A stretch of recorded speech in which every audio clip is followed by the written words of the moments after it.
You talking like you know ball, but you watching highlights. I can't fool with y'all.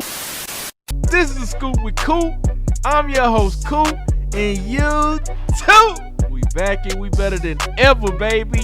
Super Bowl week is our last week of football, y'all. I'm a little sad, but the Chiefs versus the Eagles, and there's one thing you gotta do. You gotta choose your side. Also, you ain't got a lot to kick it. And the NBA trade deadline just passed, and my goodness, the ratings and viewership is down for a reason. You're talking, and you really don't know what's going on. Do you really know ball? Man, let's go ahead and get into it. Go ahead and drop my music. They're not moving me. This is Scoop with Coop. This is Scoop with Coop. Ooh. This is Scoop with Coop. This is Scoop with Coop. Yeah. This is Scoop with Coop. This is Scoop with Coop. Ooh. Backing up better than ever. Backing up better than ever. Yeah. They're not moving me. They're not moving me. No. It's about to get real juicy.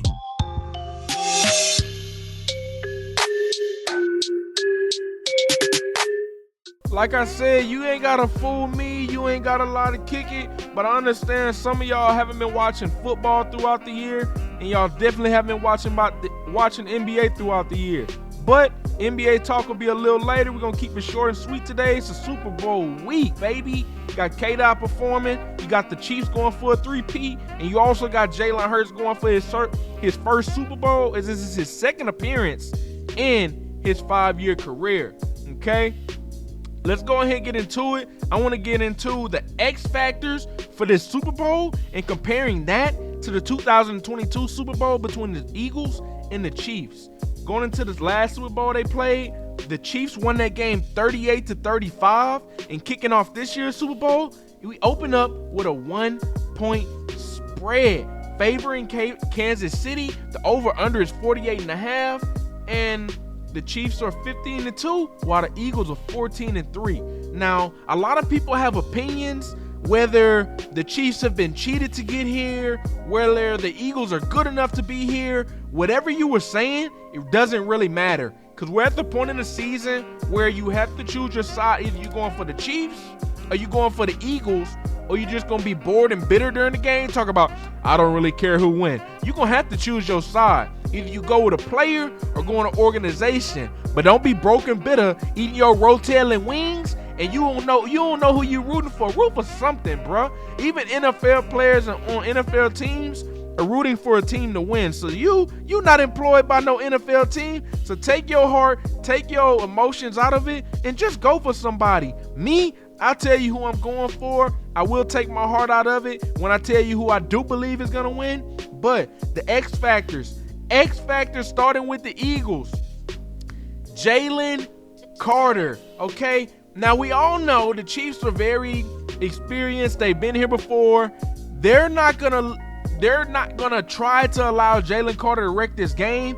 How are they gonna do that? They're gonna send multiple bodies at him, just like the last game they played, where Jalen Carter was neutralized against the Commanders, being the last game. He saw 2 to 3 bodies the entire game, which neutralized him for pretty much most of the game when it comes to the pass rush. But Jalen Carter has got to step up this week against the Chiefs to make Pat uncomfortable in the pocket. Another big thing when it comes to Jalen Carter, all this talk about Jalen Carter being sick, and I'm not buying none of that, by the way. I'm not buying none of that, because by Sunday, all of that sick feeling, I promise you'll only feel butterflies in that stomach. That brother is not going to be sick. I don't believe he feels bad now. I believe that brother is going to be ready to go. So all of these fake news outlets, all of these reports about him feeling sick, throw it out the window. Jalen Carter is going to play. We all know he's going to play. There's no way you're not going to play. Okay? So Jalen Carter is my big X factor when it comes to the defense of the Eagles. Now, the X factor on the Eagles offense, I gotta go with Devontae Smith. Devontae Smith has wrecked the Kansas City Chiefs every time he's faced them, putting up multiple performances. And going back to the Super Bowl in which they played the Chiefs, DeVonta Smith was the Eagles' leading receiver with 7 catches on 9 targets, putting up 100 yards, with A.J. Brown right behind him with 6 catches for 96 yards and a touchdown catch. Now, DeVonta Smith has to step up in this game because I do believe with the Chiefs philosophy has always been to eliminate the number 1 receiver on a team, which means I believe that A.J. Brown will see doubles throughout this game, and Trent McDuffie will be the cornerback that'll be matched up with DeVonta Smith. Now, with all the motions we've seen this year for DeVonta Smith in this Kellen Moore offense, I believe that they can scheme him open and put him in positions to where he can get favorable matchups. What does that mean? That means feed that man. And I go back to when I talked about Jalen Hurts. I said he missed time at the end of the year. Him missing multiple weeks at the end of the year can cause a bit of a rhythm change. What do I mean? I mean, going into the playoffs, I didn't think he would have rhythm within this offense, which is why they leaned on Saquon Barkley. Going back to last week, the last game in which they played against the Commanders, he caught a rhythm. Even though they throughout the game had great field position, Jalen Hurts was still efficient as he's been throughout the entire year. He took care of the ball, which is why they're in this position they're in now. And he went 20 or 28 with 246 yards and 1 passing touchdown. Okay? Now, he has had problems throughout this year where he's holding the ball too long, which I think leads to him not having as many mistakes, which is great, don't turn the ball over. But I do believe sometimes he holds the ball too long, which, it's a negative, but he's taking care of the ball. Moving on to the Chiefs X Factors, there's one X Factor, and I'm not even going to try to be some super smart person podcasting, talking about, it's going to be this guy. McCole Hardman did this last year. So I'm not going to pull somebody out my ass like Juju Smith, because the X factor for the Chiefs in this game is Travis Kelce. We all understand who Travis Kelce is. We all understand where Travis Kelce is in his career. Travis Kelce is in another Super Bowl, and I do believe the matchups are completely in his favor, a lot more than they were last year. Why do I say that? Because the Eagles don't have their starting linebacker. What does that mean? I've seen throughout this playoffs the Chiefs manipulate defenses for Travis Kelce to get favorable matchups, and that is what great teams do. This week, Travis Kelce sees a linebacker named Oren Burks, who I don't think can see Travis Kelce. He also sees Zach Bond, who's had an incredible season, who is a former Saint I'm very familiar with, but he cannot cover Travis Kelce. I've seen a lot of delayed routes from Travis Kelce that led to them having success. The last time Travis Kelce saw the Eagles in the Super Bowl, I'm going to bring it up. He had 6 catches, 81 yards, and a touchdown. I do believe this time in this matchup, Travis Kelce will have similar numbers, but I do believe he will have more yardage. I do believe he will score again, but I do believe he's going to eclipse 81 yards because these matchups he's going to see. He killed Azeez when he played the Texans. I believe he's going to kill Oren Burks. And I'm just going to let you know, Travis Kelce is an X factor. Bet is over. Xavier Worthy, you're going to have a big role in beating the Eagles if the Chiefs are going to win as well. I say that, and I'm leaning on these pass catchers because I don't believe Kareem Hunt and I don't believe Pacheco are going to be able to do it. I don't believe they're going to be able to do it. I don't believe they're going to consistently run the ball because the Eagles defense is damn good. They damn good. Okay? So I'm looking at Pacheco, I'm looking at Hunt, I'm looking at Hollywood, I'm looking at Worthy, I'm looking at Kelce, and Kelce is the X factor with Pat Mahomes. I believe he's gonna play a pretty clean game against the Eagles, but we're gonna see. Those are my X factors for this game. What's gonna be the difference in this game on both sides? I believe it's gonna be ball security. Jalen Hurts, he hasn't thrown an interception, and I forgot the number, but it's an insane amount of attempts. He's been taking care of the ball. Okay? This entire year he's been taking care of the ball.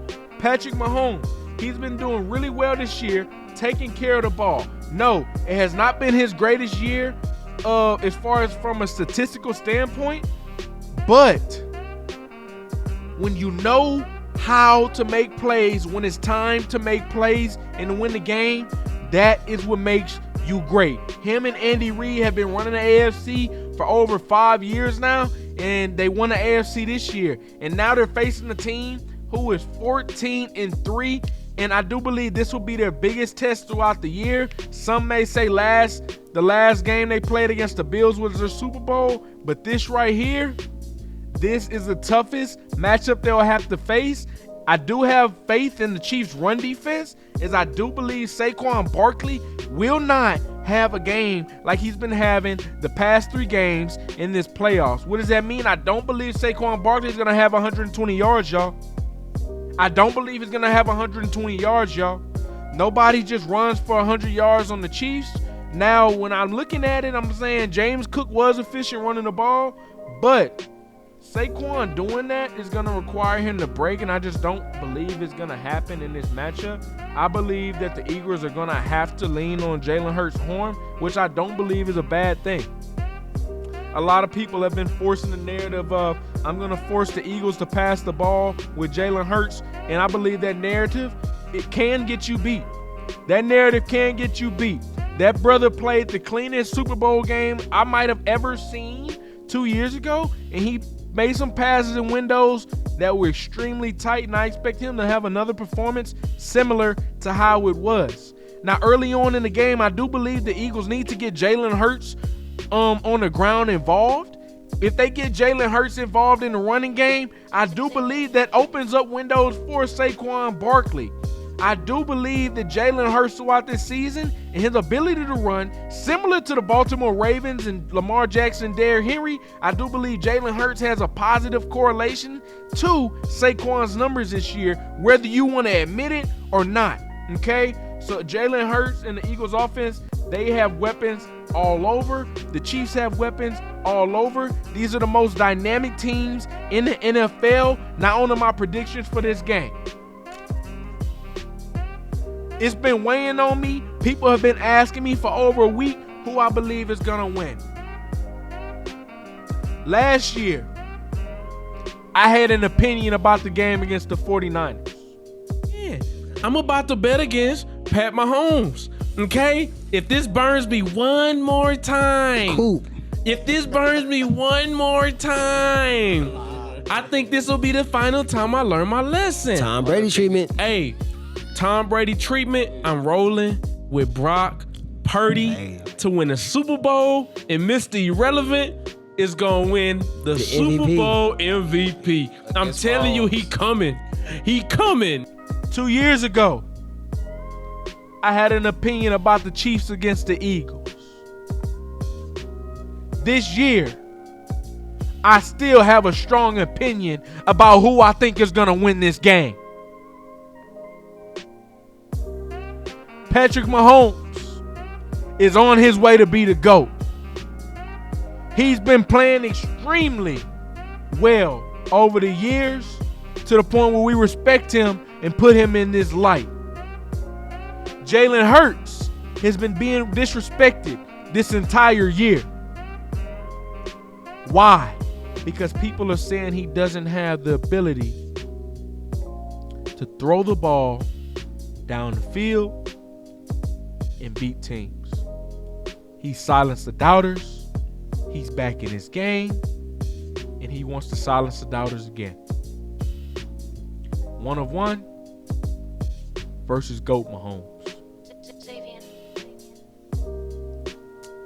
This game has a 1-point spread. I do believe this game will be lower scoring than their last matchup 2 years ago. But there's no way in hell I'm picking against the Eagles to lose this game. I got the Eagles to win this game. If I had to predict the score, I'm going to go 27-24. 27-24. I'm going with the Eagles I believe Jalen Hurts is going to play a clean game. He's not going to turn the ball over, and they're going to control first and second down. Then controlling first and second down leads to what they do best in short yardage situations, controlling the time of possession, utilizing the tush push on third and fourth down. I do believe this will be another way they complete the season and win a Super Bowl. I'm picking the Eagles to win this game. It hurts again to bet against Pat Mahomes, but I got the nuts of a soldier, and my nuts are made of steel. I'm betting against Pat Mahomes again, and I'm going to make that money. I'm going to win, and I'm going with Jalen Hurts to be the Super Bowl MVP. NBA trade deadline is passed, and I just want to get into the most major trades throughout this NBA trade deadline period. We're going to talk about the Lakers and the Mavericks trade. We're going to talk about the Warriors trade, which they acquired Jimmy Butler and Andrew Wiggins was sent to the Heat. And we're also going to talk about De'Aaron Fox to the Spurs and Zach LaVine to the Kings. Okay, first, I'm going to be brief, because I am going to drop another video solely talking about the NBA All-Star Game and going into the back half of the NBA season. Now, when it comes to the Lakers versus Mavericks trade, a lot of y'all have not been watching basketball, and it's very clear and very evident to understand that either one, y'all haven't been watching because the viewership is down, or two, y'all don't understand what the hell you watching, because I've never seen a time where a top 5 player in Luka Doncic was traded for a top 10 player in Anthony Davis. This is honestly and truthfully the craziest trade I've ever seen in my lifetime, and I've seen a couple crazy moves that have altered teams' futures going along. This one is honestly crazy because Luka Doncic is 25 compared to Anthony Davis being, what is Anthony Davis, 31? Okay, now looking at this, Luka Doncic has been playing professional ball since he was 15 or 16 years old. So honestly and truthfully, in my mind, I'm adding like 3 years to Luka Doncic because playing basketball professionally at that high of a level is not to be taken lightly. We've seen Luka drop 40 while limping around. Okay, now honestly, I understand why Dallas Mavericks fans are pissed off, because if I was a Dallas Mavericks fan, I'd be just as mad. But if you really just sit back, relax, and look at what y'all really did, y'all added more interior presence. Y'all added another big that can help out Gafford and Lively, and then y'all have Twin Towers. Y'all also added another ball handler in Max Christie, who's also young and fills a void for being a backup guard to Kyrie. Now looking at what the Lakers added, they ended up adding somebody who can help them in their future while learning through the end of the career of LeBron James. What do I mean by that? The Lakers have been begging for another ball handler for years, somebody who can take the pressure off of LeBron James. And while Anthony Davis was known to be the best player on the Lakers, the team was still LeBron's. Okay? Now getting somebody like Luka, who's good every night for 30 and also can facilitate an offense, getting 10 assists a night, that is a lot different than Anthony Davis. And I will say, Rob Pelinka and Nico Harrison, y'all got some nuts, bruh. Because doing this trade honestly was beneficial to both sides, whether fans want to believe it or not. You're looking at one team who's in the win now mode, who was in the championship last year, and they saw that Luka was not the greatest defender, and they didn't think that they could win the championship with Luka. And that is okay. I don't want to get too deep into this because I do want to talk about this further throughout in my next episode, but Anthony Davis and Luka, both of these two teams, they won this trade. Okay, we'll see how it pans out throughout the end of this year, throughout the postseason. But the Lakers and Laker fans saying that this was solely for their future is crazy as hell, because you're looking at Luka, who just brought a team to the NBA Finals last year. This is a present move. This is for now. Okay, this is for now. Getting somebody like Mark Williams is something to set up your future, but Luka is a win now candidate. And he'll also be able to be along for the ride if he re-signs in LA. Now, moving on to the next deal, I'm going to talk about De'Aaron Fox, who is very unhappy with the Sacramento Kings and what they have been doing over the years. Now, they did just bring in DeMar DeRozan this offseason, and they've been trying to make moves to keep De'Aaron Fox happy. But honestly, I think he was just ready to go. And who would turn on the opportunity to play with Wemby? He's a guy in which you can just play off of. His first game with Wemby, he had 10 assists. I believe that's going to be something that is very common for De'Aaron Fox throughout the rest of this year. And I think the Kings getting Zach LaVine is also great, as now they have a roster of Malik Monk, Zach LaVine, DeMar DeRozan, Sabonis, and Keegan Murray. Those guys, going into the season, I'll spit this confession, I thought the Kings were going to be a team to be in the conference finals. Am I still there with it? No, not really, because they haven't panned out the way I thought they were. But getting Zach LaVine to replace De'Aaron Fox is a positive for the Kings. They didn't necessarily lose this deal. Moving on, lastly, I said I was going to keep it brief because we're going to talk about it next week. Jimmy Butler to the Warriors. This move was straight silly, okay? Jimmy Butler has shown to be pretty toxic when it comes to the past few teams he's played on. The Timberwolves, the way he left there was a little wacky. The way he left the Heat was extremely wacky, as he was going at it with Pat Riley, who's been with the Heat for an insane amount of years. He was literally in just a petty match. Who can out-petty who? And I honestly don't know who won this out-pettiness, because they got Andrew Wiggins on the Heat, who is a lot younger than Jimmy Butler. Andrew Wiggins is 29 compared to Jimmy Butler, who's in his mid-30s. So the Heat get younger, and now they also have a young core to go along with Andrew Wiggins, who has won a championship. Jimmy Butler has not. But Andrew Wiggins has won a championship. He can bring that championship DNA. He does little things to win. He can shoot better than Jimmy Butler, but I will say he does not create his shot as well as Jimmy Butler, okay? He does not create offense as well as Jimmy Butler. The one thing I want to talk about Jimmy Butler is the contract they paid him, a 2-year, $160 million. I think the shit was ridiculous. I think they overpaid for them, and I think that's a lose for them, okay?